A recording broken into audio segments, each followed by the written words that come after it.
In today's tutorial, I'm going to show you how to install containers on your Windows 10 laptop, tablet, or desktop computer. So this should hopefully be a pretty straightforward process, guys. And without further ado, let's go ahead and jump straight into it. So what I have to do is open up the search menu, type in term Windows features, on or off. Go open that up. And then where it says containers, go ahead and check mark inside of there and select OK and give that a moment.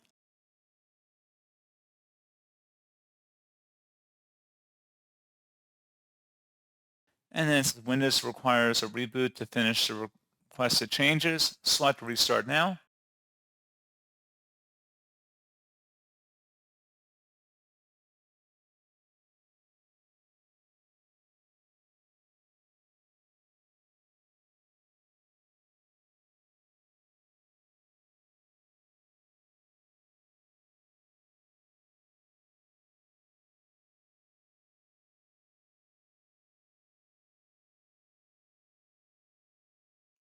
And there you go, guys. Pretty straightforward process. And as always, thank you for watching. I do hope that I was able to help you out, and I do look forward to catching you all in the next tutorial.